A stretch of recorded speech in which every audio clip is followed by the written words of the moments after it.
কি ইউটিউবে গল্প হলেও সত্যি এই মুভিটি খুঁজে পাচ্ছেন না? তো কি হয়েছে, আমাকে বন্ধু বানান, আমি মুভির মতন বিনোদন দেব। মুভির মতন বিনোদন চাইলে এখনই আমার চ্যানেলটিতে লাইক এবং সাবস্ক্রাইব করে পাশের বেল আইকনটি বাজিয়ে দিন বন্ধুরা। সহজে আমার বন্ধু হয়ে যান এবং আমার এই চ্যানেলটিতে লাইক এবং সাবস্ক্রাইব করুন। মুভির মতন বিনোদন চাইলে ভিডিওটি কেটে কেটে কিংবা স্কিপ করে দেখবে না। সো বন্ধুরা, লাইক এবং সাবস্ক্রাইব করেছেন তো তাহলে?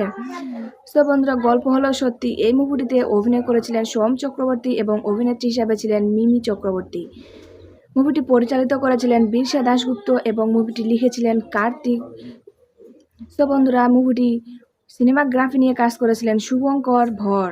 সো বন্ধুরা, আশা করি আমার ভিডিওটি তোমাদের প্রত্যেকের অনেক অনেক ভালো লাগছে এবং আমার পরবর্তী ভিডিও পাওয়ার জন্য আমার বন্ধু হয়ে অবশ্যই চ্যানেলটিতে লাইক এবং সাবস্ক্রাইব করে পাশে থাকবেন।